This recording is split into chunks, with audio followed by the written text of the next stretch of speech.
श्रीमद् भगवत गीता द्वितीय अध्याय श्लोक क्रमांक 4। अर्जुन बोले, हे मधुसूदन, मैं रणभूमि में किस प्रकार बाणों से भीष्म पितामह और द्रोणाचार्य के विरुद्ध लड़ूंगा, क्योंकि हे अरिसूदन, वे दोनों ही पूजनीय हैं। अर्जुन हमारा मन है, मन की छवि है अर्जुन। बुद्धि जब शुद्ध हो गई, जब वह समर्पित होना चाहती है परमात्मा के प्रति, वही अर्जुन है, वही सूचक हैं अर्जुन के। तो फिर हमारे मन में यह संदेह उठता है कि मैं रणभूमि में किस प्रकार, रणभूमि मन की रणभूमि है। ये जो बुद्धि लगातार चलती रहती है, हम कहीं अकेले भी बैठे हों, ये आप कभी अनुभव करिए अपने साथ, तो आपको ज़्यादा समझ में आएगा। आप कभी एकांत में जाइए, जहाँ पर आपके सिवा और कोई ना हो, और अपने आप को खाली कर दीजिए। कोई भी कार्य मत करिए, कुछ चंद लम्हों के लिए, कुछ पल के लिए, ताकि आप मन को समझ सकें। इसीलिए एकांत इतना महत्वपूर्ण होता है अध्यात्म में, धर्म के जगत में। तो फिर आप पाएंगे कि आपका मन लगातार कुछ ना कुछ बोलता ही रहता है। मन के अंदर, मन में ही आप दूसरों से बातें करते हैं, और अगर उसको आप चाहते हैं कि ये मुझे ना दिखे, तो लोग उसके उपाय भी कर लेते हैं कि अपने आप को व्यस्त रखते हैं और कामों में, दैनिक दिनचर्या में, फिर जो भी उनके रोटी कमाने के धंधे होते हैं। फिर उसके अलावा जब उनके पास खाली समय होता है, तो फिर वो बैठ कर के शॉर्ट्स देख रहे हैं यूट्यूब पर, नहीं तो किसी को सुन रहे हैं, नहीं तो जो अभी ये वक्ता है इसी को सुन रहे हैं। परंतु वो स्थिति का अनुभव नहीं हो पाता है जब विचारहीन ही हो गए, जब रणभूमि में शांति छा जाए, जब मन रुक जाए, थम जाए मन की लगाम। जैसे रेलगाड़ी होती है बहुत लंबी, ऐसा ही रणभूमि है हमारे मन की।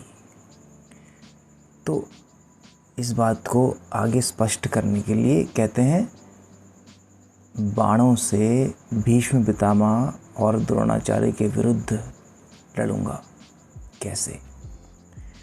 अब देखिए, बाण, धनुष यही है। बाण शब्द है, ध्वनि है, और जो धनुष है वो मुख है, ये जो बोलने वाला है।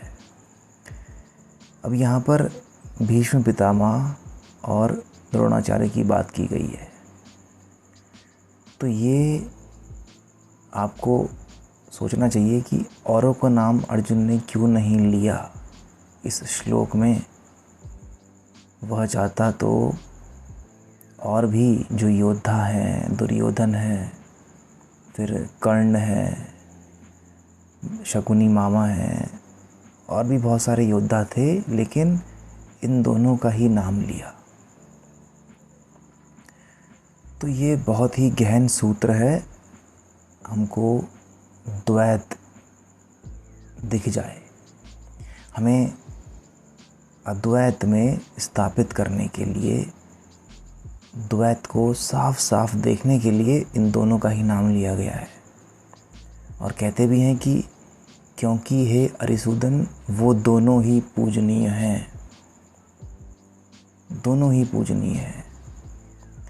देखो, इसमें और गहरा अर्थ है, और गहराई का तल है। भीष्म पितामह अर्जुन के, पांडवों के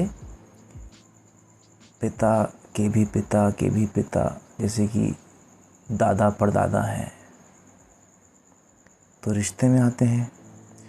और द्रोणाचार्य उनके गुरु हैं, जिन्होंने उनको लड़ना सिखाया, सारी शस्त्र विद्या दी, शास्त्र विद्या दी। अब अर्जुन को इन दोनों के ही खिलाफ लड़ना है और ये दोनों ही पूजनीय हैं। इसका अर्थ ये भी है कि जब आप जीवन में जगते हैं, जब आपके भीतर जागरण शुरू होता है, तो आपको दिखता है कि कैसे जो आपके चलते हुए पूर्वज आ रहे हैं पहले से, 2-3 पीढ़ी 4 पीढ़ी, वो अधिकतर अंधकार में ही जिए हैं। वो मात्र